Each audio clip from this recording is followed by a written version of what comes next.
Hello and welcome friend, मैं हूं मुजफ्फर चौधरी और आप देख रहे हैं हमारा यूट्यूब चैनल परफेक्ट रिएक्शन। दोस्तों, बहुत ही एक इम्पोर्टेंट जो टॉपिक है उसके ऊपर आज हम बात करेंगे। भारत से हमारे साथ जुड़े हैं सर अवानीश शर्मा जी। बहुत ही ज़बरदस्त काम कर रहे हैं, फाउंडर हैं, एडिटर हैं, इनका अपना चैनल भी है। इनका जो मंच है उनका नाम है प्रारब्ध है। सर, मुझे थोड़ा सा पढ़ने में ये इशू होता है। प्रारब्ध, डेस्टिनी, जी दैट्स जी कॉल्ड डेस्टिनी। जी, ठीक। और दूसरी तरफ हमारे साथ पाकिस्तान से मौजूद हैं मेजर रजा साहब। ये भी इनका अपना ज़बरदस्त चैनल है फौजी मन मौजी के नाम से। और आप मुख्तलिफ चैनल्स पर इनके व्यूज़ भी देखते रहते हैं। तो आप दोनों को वेलकम इस प्रोग्राम में। थैंक यू वेरी मच, आपकी तशरीफ़ आवरी का बहुत बहुत शुक्रिया। थैंक यू साहब, thank you inviting me and nice meeting again major साहब। सर लाइकवाइज, आपका बड़ापन है। Thank you so much sir. आज जो टॉपिक है हमारा वो मणिपुर के ऊपर कर रहे हैं हम। पाकिस्तान के मसाइल के ऊपर तो हम हमेशा से डिस्कस करते रहते हैं, लेकिन ख़ास तौर पर जब हम इंडियन मीडिया के ऊपर जाते हैं तो हमें बलूचिस्तान और खैबर पख्तूनख्वा के मसाइल के ऊपर पूछा जाता है, हमसे बात की जाती है। आज हम बात करेंगे मणिपुर के ऊपर के मणिपुर में जो मई 2023 में शुरू होने वाले ये जो फसादात थे उसमें कई सौ लोग जो है वो अपनी जान से हाथ गंवा चुके हैं। 75,000 से ज़्यादा लोग जो है वो इन फसादात के नतीजे में बेघर हो चुके हैं। और 20 फरवरी को जो एन बीरेन सिंह है उनको भी मजबूरन जो है वो अपने इस्तीफ़ा देना पड़ा। उसके बाद में प्रेसिडेंट रूल आ गया।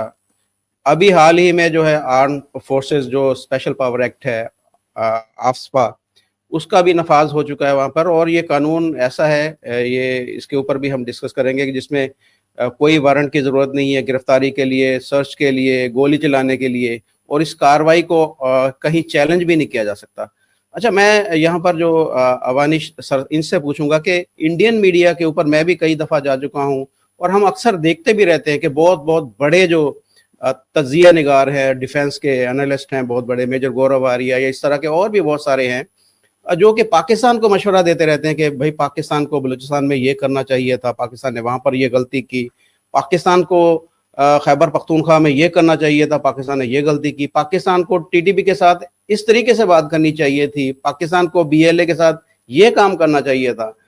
तो मुझे ये समझ नहीं आती कि हमें जो मशवरे, इतना बड़े बड़े एनालिस्ट जो हैं जो मशवरे देते थे कि जी पाकिस्तान ये यहाँ पर गलती कर रहा है, पाकिस्तान वहाँ पर ये गलती कर रहा है, तो अभी तक अपना काम जो है अपने घर के अंदर जो ये लड़ाई झगड़े फसाद चल रहे हैं उनको क्यों नहीं कंट्रोल कर पाए? वहां पर इनके मशवरे क्यों काम नहीं कर पा रहे? या ये क्या वहां पर बेबस क्यों अपने आप को महसूस कर रहे हैं कि हमारे ऊपर अभी भी, अगर हम इंडियन मीडिया देखें तो पाकिस्तान की ही बातें चल रही हैं, वहां पर पाकिस्तान को ही लेकर सारे के सारे इकट्ठे बैठे। तो इंडिया अपने मसाइल को इग्नोर क्यों कर रहा है या अपने मसाइल को हल क्यों नहीं कर पा रहा? जी शर्मा सर। क्या बात है, बहुत अच्छा टॉपिक लिया, बहुत शानदार टॉपिक। दोनों मणिपुर और इंडियन मीडिया में डिस्कशन। सबसे पहले तो मुजफ्फर भाई, आपको जवाबी कार्रवाई के लिए बहुत बहुत शुक्रिया, बहुत बहुत धन्यवाद, बधाई हो। Thank you sir. मैं जब कह रहा हूं जवाबी कार्रवाई, तो हमारे यहाँ बात होती है बलूचिस्तान और बाकी चीजों की, तो आज आपने जवाबी कार्रवाई के रूप में मेरे सामने मणिपुर की तश्तरी रखी है। सर, तो मैं आपका छोटा सा शागिर्द हूँ, आपसे बहुत कुछ सीखने को मिल रहा है मुझे, और ये समझे कि आपसे ही मैंने सीखा हुआ सारा कुछ। साहब, जवाबी कार्रवाई को अलग अलग कर दिया। अभी मैं जवाब दे रहा था, आपने कार्रवाई भी शुरू कर दी। जवाब ले देखिए साहब, मैं मणिपुर पर ही बात कर रहा हूं, लेकिन वाया बलूचिस्तान। सुनिए सुनिए, आप फिर कहेंगे तुमने बिना वीजा के एंट्री ले ली बलूचिस्तान। साहब मुझे ये बताइए, मेजर साहब भी हैं, आप खुद बहुत, मैं आपको वाकई प्रबुद्ध का मतलब हमारे यहां एक लिटरेरी पर्सन को बोला जाता है। मैं आपको प्रबुद्ध यूट्यूबर नहीं बल्कि फुल टाइम पत्रकार मानता हूं और बेहद इज्जत करता हूं। शुक्रिया सर। मेजर साहब, और आप दोनों के सामने कुछ फैक्ट्स हैं, फिर मैं आ जाऊंगा मणिपुर, डोंट वरी। बलूचिस्तान में अगर डेमोग्राफी आपने गुलाम कश्मीर या ऑक्युपाइड कश्मीर की तरह नहीं दी गई है पाकिस्तान द्वारा, जैसे कि पूरी वल्दियत मीरपुर मुजफ्फराबाद और पूरे इलाके की बदल दी गई, उसको पंजाबियत से भरपूर कर दिया गया। अगर ऐसा नहीं है और डेमोग्राफी अगर बलूचिस्तान की नहीं बदली है, तो मेजॉरिटी में बलूचिस्तान में कौन रहता है बताएं साहब? बलोच और बलूची? नहीं, मेजॉरिटी में नहीं। देखिए, बाहर वालों को आप उसमें नीचे आएंगे। सुन शर्मा जी, सुन लीजिए, एग्जैक्ट फैक्ट्स बता रहा हूं।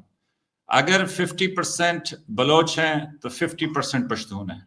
यही डायलेमा है। यस, आपने मेरा काम और आसान किया। हाँ। बहुत आसान किया। यानी दो ऐसी मेजर कम्युनिटीज हैं जो बलूचिस्तान में रहती हैं। 50-50 का आप स्टेक कह रहे हैं, 60-40 भी हो सकता है, 40-60 भी हो सकता है, माना, ठीक है।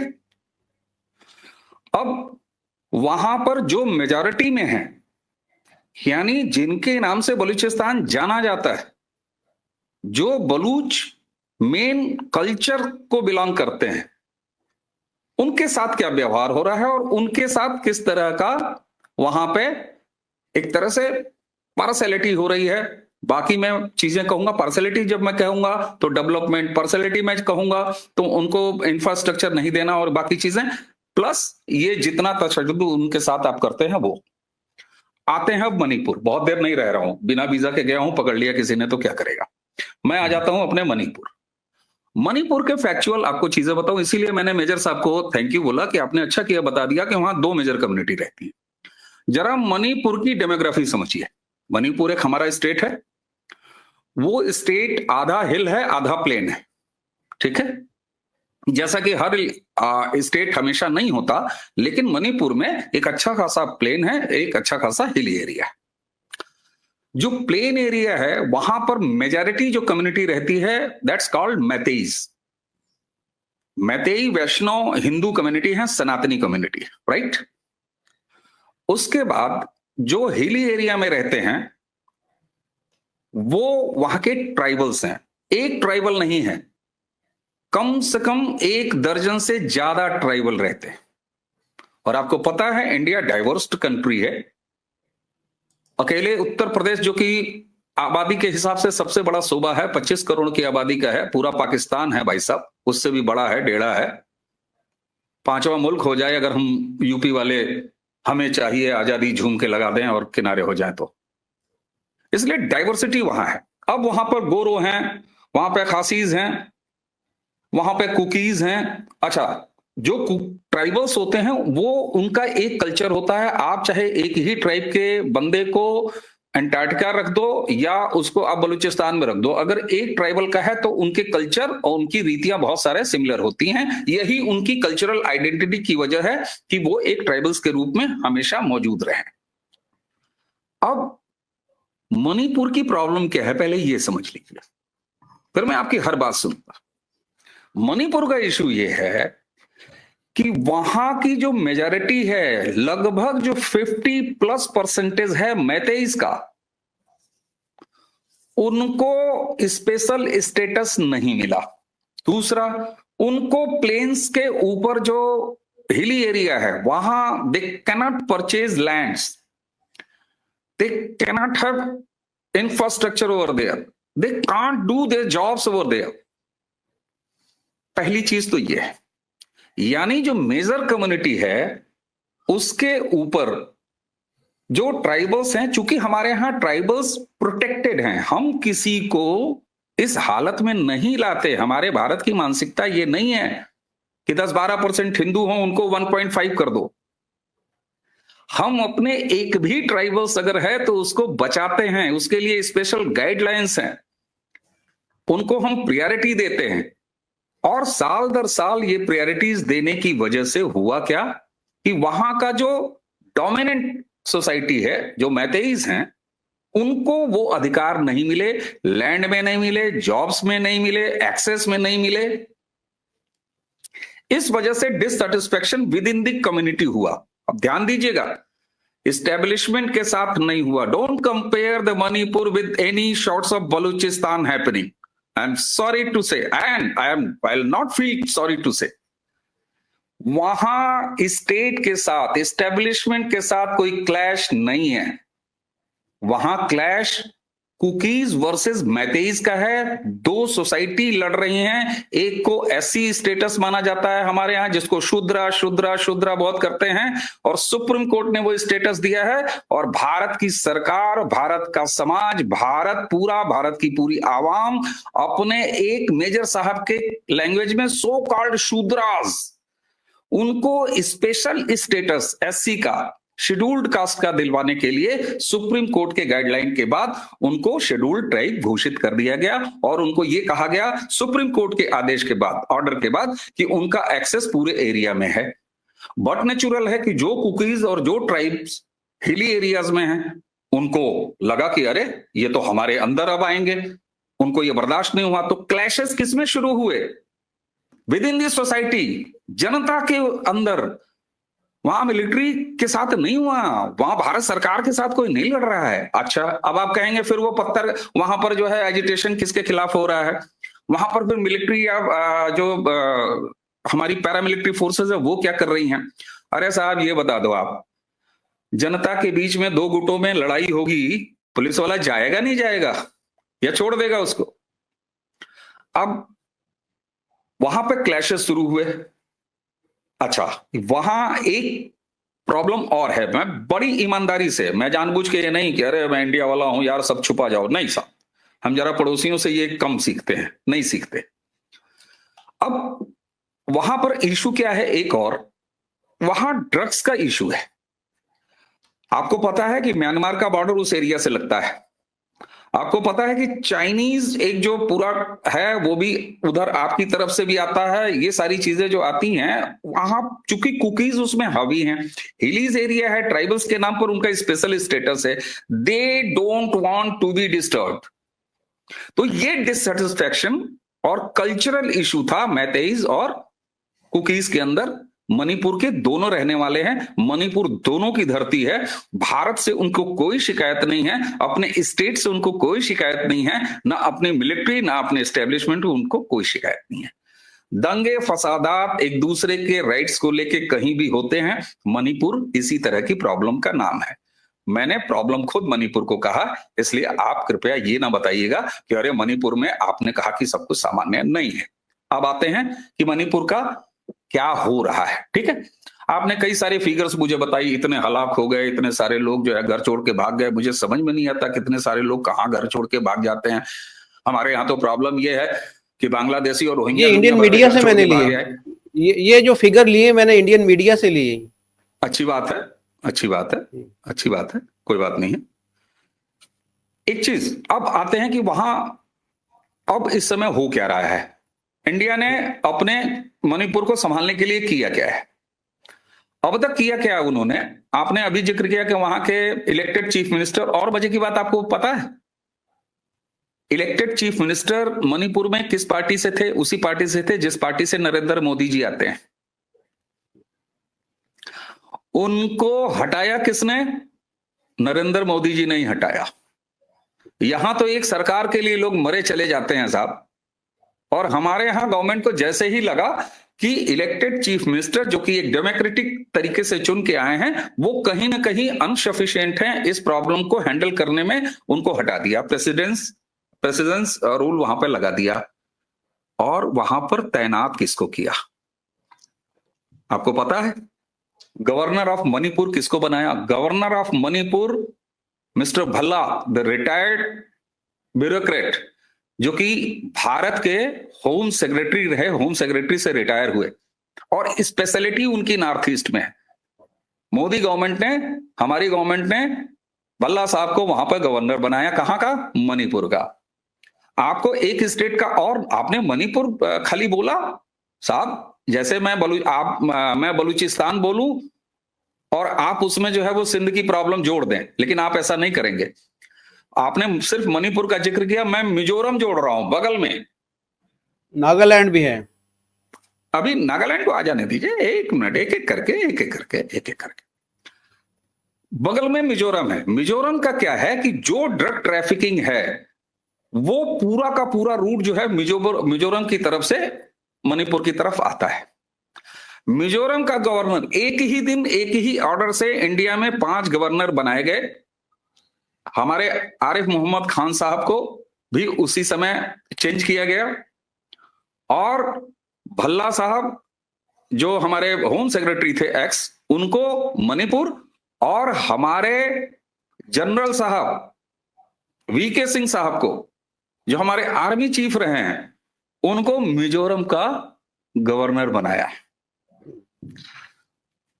अब आप समझ रहे हैं ये प्रॉब्लम, चूंकि वहां पर ड्रग ट्रैफिकिंग को लेके एक प्रॉब्लम थी, और उसी के साथ with in the society clash था। तो आप मुझे ये बताइए कि एक जनरल अगर डेमोक्रेटिकली जाके वहां पर हमारी गवर्नमेंट ने उनको गवर्नर बनाया, और एक होम सेक्रेटरी रिटायर्ड को वहां पर मणिपुर में बनाया, they both are having enough expertise to handle all this. और अब मणिपुर धीरे धीरे धीरे धीरे आम सहमति से, मैं बता रहा हूं, आज की डेट में जब मैं आपसे बात कर रहा हूं तब अपनी ही पार्टी की गवर्नमेंट को हटा दिया, क्योंकि मणिपुर इंपॉर्टेंट, अपनी पार्टी अपनी सरकार इंपॉर्टेंट नहीं है इंडियन गवर्नमेंट के लिए। हमारे यहां पॉलिटिक्स इस तरह की मैच्योर्ड लेवल से होती है। फिर आप कहेंगे कि राहुल गांधी जी बड़ा चिल्लाते हैं मणिपुर मणिपुर मणिपुर, आपके यहां संसद में रोज होता है मणिपुर मणिपुर मणिपुर। हाँ साहब, होता है। राहुल गांधी साहब हैं कौन? राहुल गांधी साहब हमारे लीडर ऑफ अपोजिशन हैं, और लीडर ऑफ अपोजिशन अगर कहीं कोई प्रॉब्लम है तो गवर्नमेंट के खिलाफ आवाज नहीं उठाएगा, तो फिर क्या करेगा? डेमोक्रेसी में उठा के घास बेचेगा। इसे कहते हैं एक मजबूत डेमोक्रेसी, एक मैच्योर डेमोक्रेसी। इसलिए हम अगर हाउस के अंदर चाहे सड़क तक हमारी अगर अपोजिशन पार्टियां उठाती हैं तो हम उनको इमरान खान नहीं बनाते। राहुल गांधी को इमरान खान नहीं बनाया। तीसरी बार नरेंद्र मोदी की सरकार आई 4 जून 2024 को, 99 सीट्स आई। हम किन्हीं वर्दी वालों को लगा के बैलेट्स पेपर इधर से उधर नहीं कराते।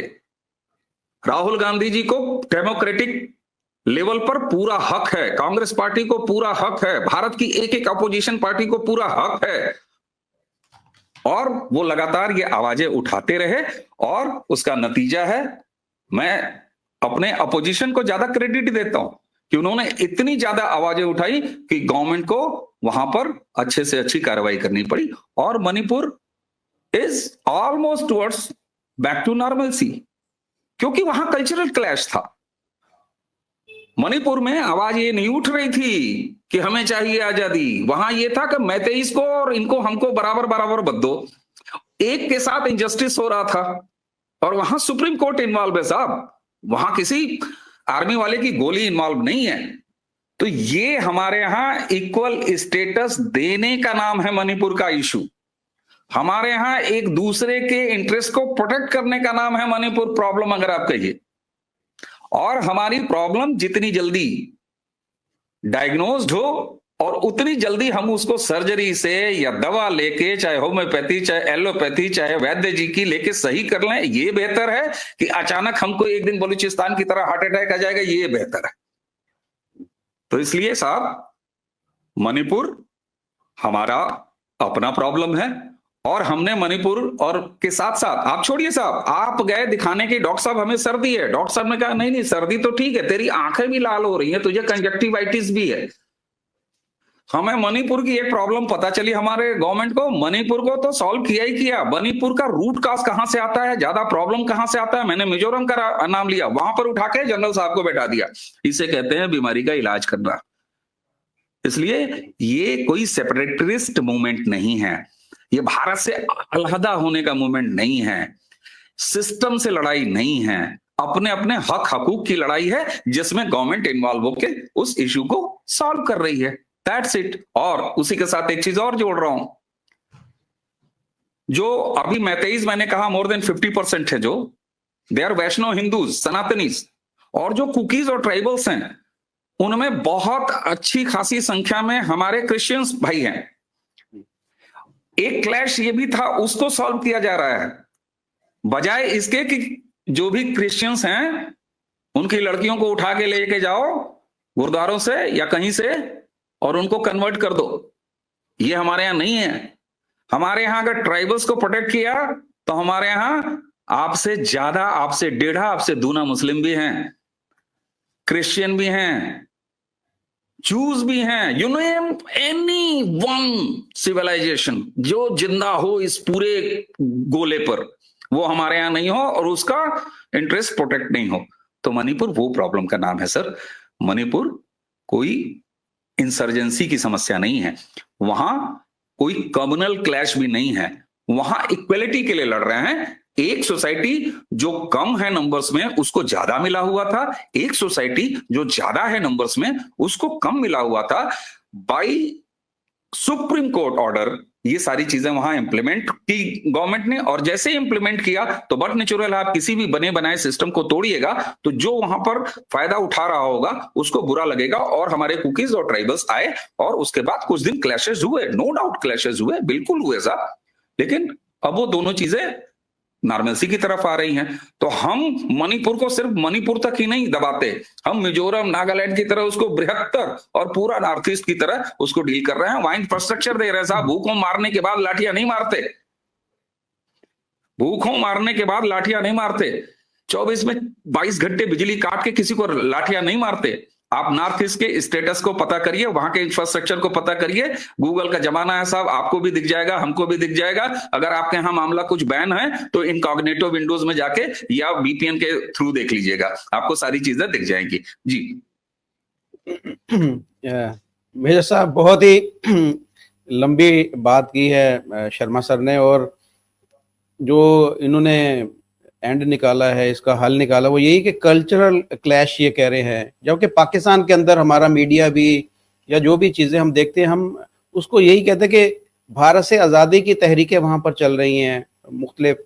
मैं एक जो है वो एक्सपर्ट्स की बात भी सुन रहा था, वो भी ये कह रहे थे कि तकरीबन 20 से 25 जो है वहाँ पर भारत के अंदर से आज़ादी की तहरीकें चल रही हैं। जबकि शर्मा जी बिल्कुल कह रहे हैं कि ये आपस में जो दो जो हैं कौमें हैं, एक कुकीज हैं और एक दूसरे जो है, ये इनका आपस में हकूक की लड़ाई, आपस के हक की लड़ाई लड़ी जा रही है। तो अब सर आप कैसे देख रहे हैं ये सारा जो मामला है वहां पर भारत के अंदर? बहुत शुक्रिया। मुझे एक बड़ी जो है ना बात अच्छी लगती है, और वो बात अच्छी ये लगती है कि जब अपनी, बल्कि पहले मैं ये बात बता देता हूं, तो वो जब अपने पे बात आए ना, तो फिर जो इंडियन दोस्त हैं वो लगातार, शर्मा जी ने तो फिर भी मेहरबानी की कि 22 मिनट के बाद वो खामोश हो गए और उन्होंने कहा चलो दूसरे को भी मौका देते हैं बात करने का। मैं एक और प्रोग्राम में गया था, वहां पे बांग्लादेश पे बात शुरू हुई, और बेशक प्रोग्राम अभी भी इंटरनेट पे मौजूद है। शर्मा जी तो गूगल ही नहीं जानते बल्कि इनकॉग्निटो भी जानते हैं और वीपीएन भी जानते हैं, तो वो जाके वो देख सकते हैं। वहां पे 55 मिनट वही साहब बोलते रहे, उनको मिन्नतें की कि भाई 1 मिनट सांस ले लो, हार्ट अटैक हो जाएगा, कुछ हो जाएगा, लेकिन जब अपनी वजाहत की बारी थी तो वो 55 मिनट बोलते रहे। तो शर्मा जी की मेहरबानी है कि 22 मिनट के बाद उन्होंने मौका दे दिया। एक मुझे बड़ी खुशी है, आपने शिकायत करने में लगा दी है मेजर साहब। एक मुझे बड़ी खुशी है, वो मुझे खुशी ये है कि मैं इंडियन दोस्तों की जब बातचीत सुनता हूं तो मुझे ना रह के उर्दू के वो पुराने मुहावरे के जो मेरे उर्दू के उस्तादों ने, अपने असातिज़ा ने अपनी क्लास में सिखाए थे, वो याद आते हैं। तो वो एक उर्दू का मुहावरा था, दूसरों को नसीहत और खुद मियाँ फसीहत। और इसी तरह एक उर्दू का शेर है गालिब का कि इस सादगी पे कोई मर ना जाए ऐ खुदा। तो इससे बात शुरू करते हैं। तो देखें, ये जो इन्होंने मैटीज का और इन्होंने कुकीज का और इन्होंने मणिपुर का पूरा सिचुएशन बताया, तो इन्होंने ये कहा कि देखें क्या अजीम काम किया मोदी जी ने कि वो जो वहां पे वजीर आला थे उनको हटा दिया, क्योंकि मणिपुर पहले है, हुकूमत बाद में है। दूसरी तरफ ये कहते हैं कि 1000 साल में ऐसी हुकूमत आई है कि जो इतनी शानदार है कि जो हर मामला हल करने की, हर मामला सुलझाने की कुव्वत और इस्तिताअत रखती है। तो ये सादगी देखिए कि ये हटा दें तो वो भी नेकी का काम है, ये आ जाए तो वो भी नेकी का काम है। तो कोई कहने वाला गुस्ताख कह सकता है कि हजूर ऐसे नाअहल को चीफ मिनिस्टर बनाते क्यों हैं, ऐसे बेवकूफ हुकूमत को वहां पे कायम क्यों रखते हैं कि जिनको हटाना पड़े और फिर फौजी जर्नैल लगाने पड़े। वैसे आपको सेना के ऊपर, फौज के ऊपर जब भी पाकिस्तान की बात करें तो आप फिर उसमें मतलब कोई कसर ही नहीं छोड़ते, लेकिन जब अपनी बारी आई है तो फिर आप भी वही retired chief of army staff को वहां पे लगा रहे हैं, जो कि एक अच्छी बात है। अब दो गलत फहमियां बबांगे दहल क्लियर करना चाहता हूं। एक, इन्होंने ये कहा कि हमारे यहां ये नहीं होता कि 10 से 12%, वो भी इन्होंने मेहरबानी की कि 10 से 12% कहे, वरना इनके साथ जो दीगर हिंदू कमेंटेटर हैं वो तो कहते हैं कि जी 16%, कि पाकिस्तान जब बना था तो 16% हिंदू थे, जो कि आज, हाँ नहीं 23 तो मेहरबानी करते हैं कि वो तो जब बांग्लादेश के शामिल करते हैं ना, तो वो 1941 का सेंसस है कि जिसमें 23% है, लेकिन कहते हैं कि जी 16% थे। और फिर कहते हैं कि आज वो पाकिस्तान में 1 से 1.5% हैं। फिर गूगल का जिक्र, इनकॉग्निटो का जिक्र, वीपीएन का जिक्र। तो मैं इनसे ये गुजारिश करूंगा कि प्लीज जाके देख लें, 1951 में हुकूमत पाकिस्तान का सेंसस था कि जिसमें मशरकी पाकिस्तान जो कि मौजूदा बांग्लादेश है उसमें 16% हिंदू थे, जो मौजूदा पाकिस्तान है इसमें 1.6% हिंदू थे। 1.6%। आज का पाकिस्तान जिसमें मैं रहता हूं, यहां 1.6% हिंदू थे। और 2013 में, वही 2023 में जो सेंसस हुआ है उसमें उनकी आबादी 2.13% है। तो उनकी आबादी बढ़ी है पाकिस्तान में, घटी नहीं है। बाकी अब इससे मजीद मैं क्या वजाहत करूं, अगर मेरे नंबर्स गलत हैं तो मैं ओपन चैलेंज देता हूं शर्मा जी को कि प्लीज मुझे भी लाके कोई ऐसी, और ये फिगर्स को रिलेट होती हैं कि वो भी ये कहते हैं कि वो जो बरतानिया के जो हिंदुओं की तादाद थी, जो ब्रिटिश ने, अगर पाकिस्तानी सेंसस को नहीं मानते तो जो बरतानिया गोरा 1941 में सेंसस करके गया था उसके भी नंबर्स देख लें। फिर उसके बाद ये भी देख लें कि कितने लोग यहाँ से माइग्रेशन करके हिंदुस्तान चले गए थे, तो वहां से भी इनके नंबर्स मैच हो जाएंगे। लेकिन वो दिल को बहलाने को ये ख्याल अच्छा है तो आप कहते रहें, इस तरह का जहर घोलते रहें कि जी क्या। फिर दूसरी गलतफहमी जो क्लियर करना चाहता हूं, इन्होंने कहा कि जो आपके पास कश्मीर है, जो आजाद कश्मीर है, उसमें डेमोग्राफी बदल दी। तो ये बड़ा मुझे जुमला इनका पसंद आया। वो इसलिए कि पाकिस्तान कतन ये हरकत नहीं करता कि डेमोग्राफी चेंज करे। और इसकी मिसाल मैं आपको ये दूंगा कि मुजफ्फर साहब आप भी जाके चेक कर लें, मेरे इंडियन दोस्त भी चेक कर लें, अगेन गूगल इनकॉग्निटो जो भी है उसके जरिए चेक कर लें। कश्मीर में, कश्मीर का जो रिहायशी जद्दी पुश्ती नहीं है, वो कोई जमीन, कोई लैंड नहीं खरीद सकता। वहां पे जो कश्मीरी हैं आबाद, बस वही रह रहे हैं, और वो खुश है। वो इसलिए कि वो आजाद कश्मीर है, वो मकबूजा कश्मीर नहीं है। नंबर 2 कि डेमोग्राफी की जो बात करते हैं, बलोचिस्तान का बार बार मिसाल दे रहे थे, तो मैं शर्मा जी को कहूंगा कि चेक कर लें। बलोचिस्तान जो असल बलोचिस्तान कहलाता है, वो कलात की रियासत थी। वो आज के मौजूदा बलोचिस्तान का बिल्कुल एक छोटा सा हिस्सा है कि जो थी। ये बाद में जब पाकिस्तान के अंदर रीमार्किंग हुई तो उसमें काफी सारा इलाका शामिल करके जो बड़ा सूबा बनाया। तो पश्तून चूंकि पहले से पख्तूनिस्तान या ये जो हमारा खैबर पख्तूनख्वा है उसमें थे, तो इसलिए इस छोटी कम्युनिटी को बलोचिस्तान का नाम दिया गया। तो ऐसा नहीं है कि ये सारे का सारा बलोचिस्तान ही नहीं गया। तो पाकिस्तान जो है ना, खुले दिल से देने में, खुले दिल से अपने सिटीजन्स को उनके हकूक देने में यकीन रखता है।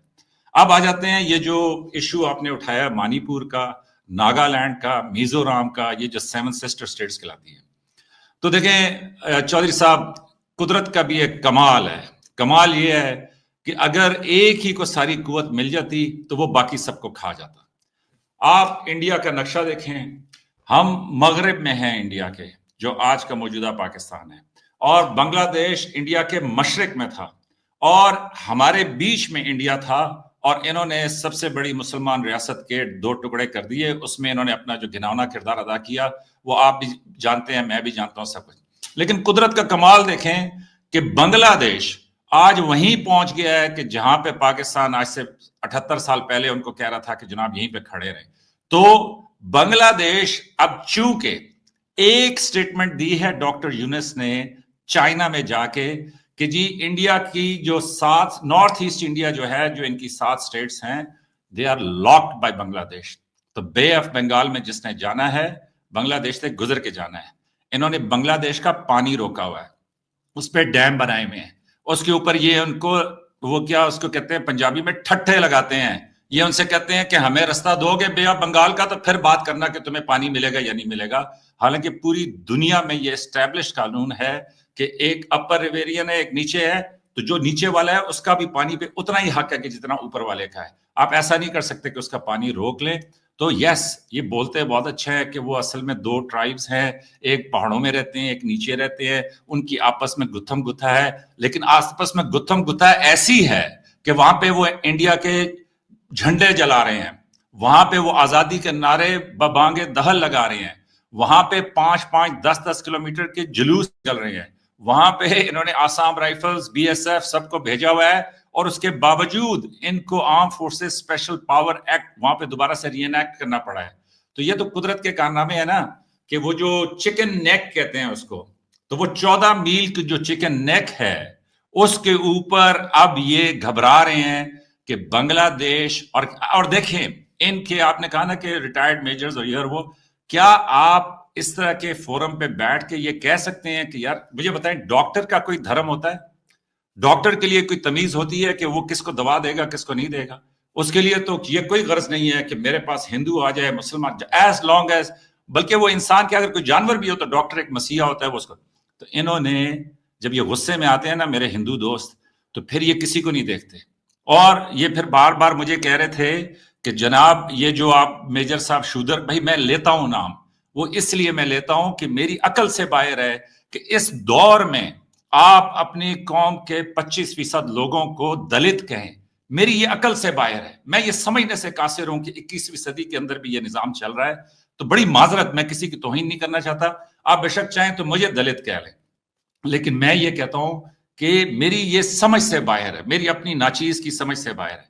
तो ऐसे में इन्होंने, मतलब जब ये बंगालियों पे को गुस्सा आता है तो इन्होंने उनके मेडिकल के वीजास बंद कर दिए और कहा ये कि 1 से 1.5 अरब आबादी का मुल्क है, तरक्की करता हुआ मुल्क है, लेकिन हमारे पास चूंकि स्टाफ कम है इसलिए पहले हम आपको 7,000 डेली के वीजा दिया करते थे, अब 1,000 पे आ गए। और अब कई दिनों से तो नॉर्थ ईस्ट इंडिया इनका एक बड़ा वल्नरेबल पॉइंट है, वहां पे इनको बड़ा खतरा है, और वो खतरा इस वजह से है कि अगर आप नक्शे, अगर ये कहते हैं कि इनका मतलब वो पहाड़ पे 6-7 लोग जो हैं और जो 10-12 वहां पे नीचे वैली में हैं उनका आपस में मसला है, तो मुझे बताएं कि म्यांमार के साथ क्यों दोबारा से जो है वो फेंस लगाना शुरू हो रहे हैं, क्यों वहां पे वीजास के इशू हैं, क्यों म्यांमार जो है वो भी अब इनके खिलाफ भड़का हुआ है, क्यों नेपाल भी भड़का हुआ है, क्यों भूटान भी भड़का हुआ है, और ये जो बांग्लादेश का मसला है इस पे इनको ऐसी क्या मुसीबत पड़ गई है कि अगर अवामी लीग वहां से, वहां के लोगों ने, ये डेमोक्रेसी की बात कर रहे थे, अगर वहां के लोगों ने शेख हसीना को वहां से खुद निकाल दिया और उसके बाद अभी वो एक नए रास्ते के ऊपर चलना चाह रहे हैं, तो आप क्यों रोज उनको धमकियां लगा रहे हैं, क्यों रोज उनकी जो है मेडिकल वीजा बंद कर रहे हैं? इसीलिए डॉक्टर यूनुस ने सिर्फ ये बात की, और उन्होंने एक टेक्निकल बात की, उन्होंने ये टेक्निकल बात की, जाहिर है कि मैं अगर चाइना के पास जाऊं, अमेरिका के पास जाऊं, तो आप अपनी कोई पॉजिटिव्स दिखाते हैं ना, तो उन्होंने ये कहा कि जनाब जरा हमारे मोहल्ले वकू को देखें, यहां से अगर आपने बे ऑफ बंगाल की तरफ जाना है तो हमारा इजीएस्ट रास्ता है। और चाइना का किरदार देखें, चाइना ने ना सिर्फ इसको वेलकम किया बल्कि मेडिकल वीजास दिए जो इन्होंने बंद किए। ये जब बेरहम होते हैं ना तो ये मेडिकल जो मर्जी आप प्ली ले लें वो कर लेते हैं। और पाकिस्तान में इमरान खान साहब तो चलो एक सियासी स्ट्रगल कर रहे हैं, उसकी वजह से वो अपने जो है ना सियासी मुकदमात का फेस कर रहे हैं।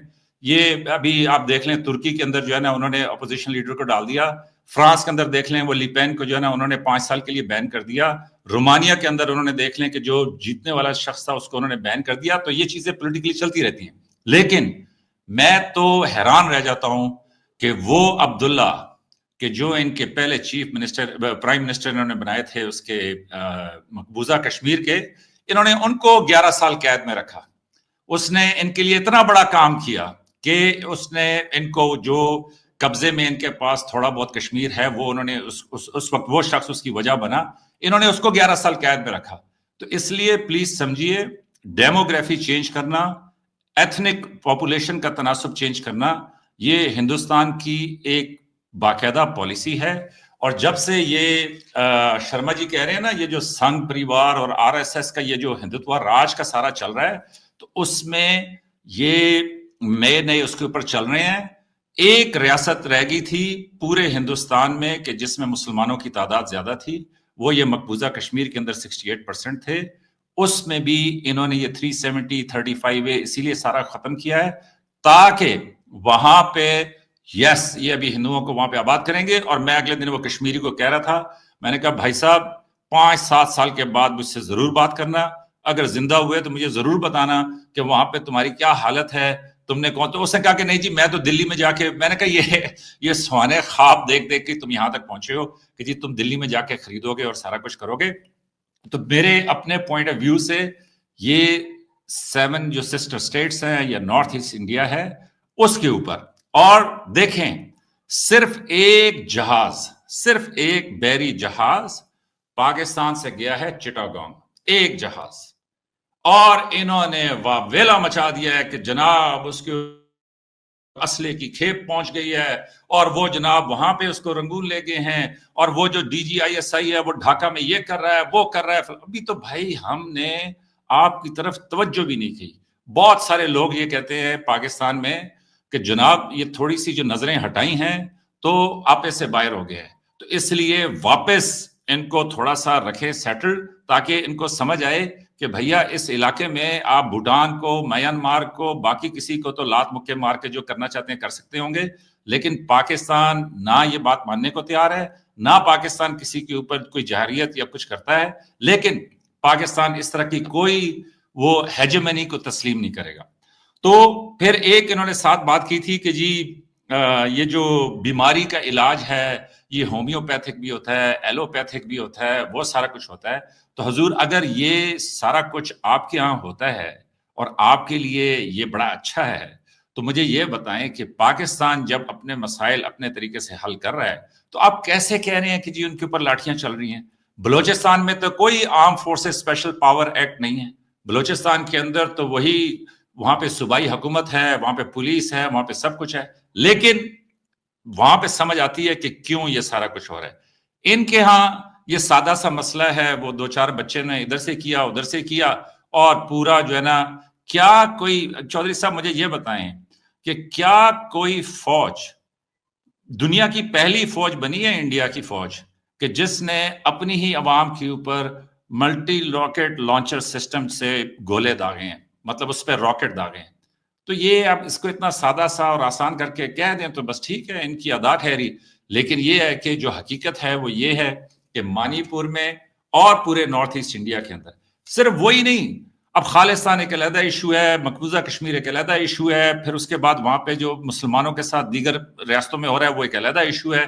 तो भाई बहुत सारे मसाइल हैं कि जिनके ऊपर, लेकिन सबके पीछे जो कंसिस्टेंट सोच है वो ये है कि ये जो बीजेपी की तीसरी हुकूमत है, राहुल साहब को तो ये वैसे ही इनका मतलब ये बड़ी बात है इनका कि ये उनको जो है ना इन्होंने हल्के हाथों छोड़ दिया, वरना पूछे कि ये आप सेक्युलर कहते हैं ना अपने आप को, तो पूछे कि वहां पे जो सेक्युलर सोच के लोग हैं उनके साथ क्या हो रहा है कि वहां पे जिसने 10 साल पहले कश्मीर का जिक्र किया था उस पे अब जो है दहशतगर्दी के एक्ट के तहत मुकदमे जो है ना वो कायम किए जा रहे हैं।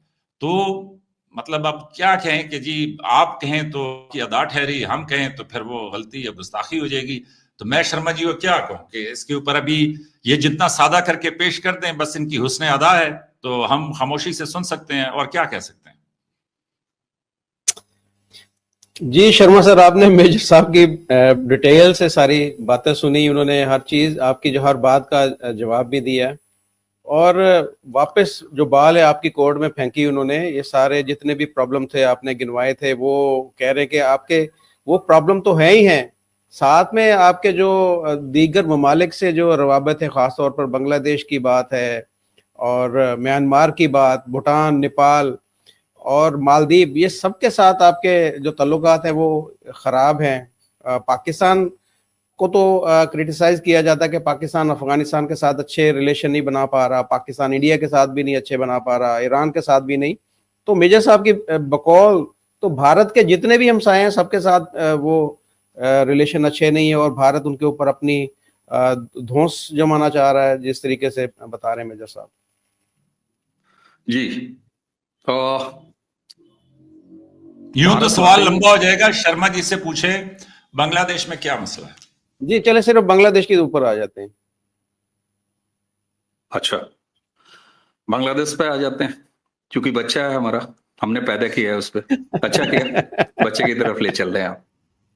अब ये किसी बंगाली ने सुन लिया, अबे ये किसी बंगाली ने सुन लिया तो क्या कहेंगे कि आप क्या कहेंगे? अभी जब आपके यहाँ मुजफ्फर भाई मैं आया हूं, मैंने 45 मिनट्स के 32 मिनट्स 48 सेकेंड्स की एक वीडियो कंटेंट रिकॉर्ड किया है ब्लिट्स वीकली बांग्लादेश के एडिटर शोएब चौधरी के साथ अभी, और उसके तुरंत बाद मैं आपके साथ बैठा हूं।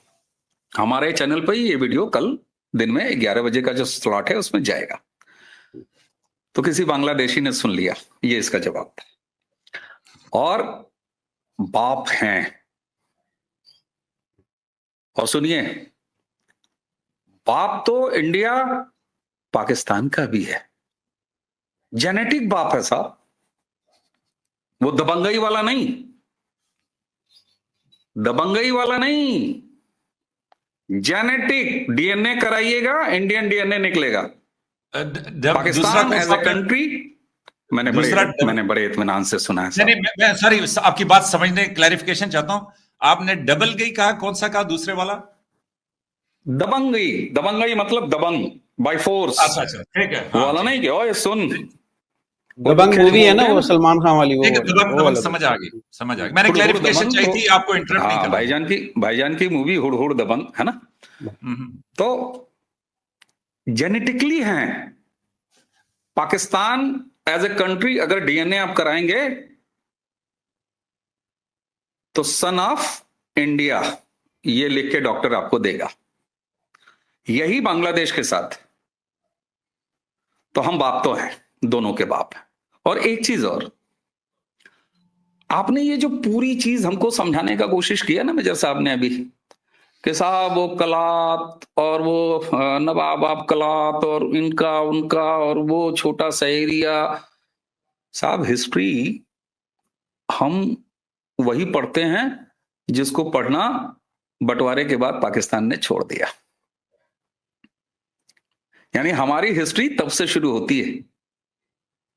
हमने हिस्ट्री का कट पेस्ट नहीं किया है, हिस्ट्री को हम एडिटिंग टेबल पे बैठा के और ऐसे कट पेस्ट नहीं करते। इसलिए कृपया हमें कोई हिस्ट्री ना बताए कि वो बलूचिस्तान जिसका डीएनए हमारा है, जो हमसे निकल के पैदा हुआ है, आप उसकी हिस्ट्री हमें ना बताएं। क्योंकि आपका बर्थडे तो 14 अगस्त 1910 वही है, उसके बाद भी आपने हिस्ट्री काट रखी है। आप पढ़ाते नहीं हिस्ट्री। अरे हिस्ट्री तो छोड़ दीजिए, भला हो इंटरनेट, कई बार आपने बोल दिया इनकॉग्निटो, वीपीएन, इंटरनेट और ये वो, भला हो इसका कि आपके यहां बच्चे जान रहे हैं 71 में कहां एक पैदाइश हुई और किसने की, और 93,000 सिपाही साहब से लेके जर्नल साहब तक कहां थे। ये पाकिस्तान का बच्चा जानता है, वरना आप तो सारी जंगें जो है जीत रहे थे साहब। अब आते हैं बांग्लादेश पे, बहुत ज्यादा उधर नहीं रहूंगा मैं, सीधे बांग्लादेश आता हूं। और उससे पहले, चूंकि आपको अभी असाइनमेंट मुजफ्फर भाई मेजर साहब ने बांग्लादेश का दे दिया, लेकिन आपकी जो मूल क्लास थी, जो बेसिक क्लास जिस पीरियड में आपने हम दोनों को बुलाया, वो मणिपुर था।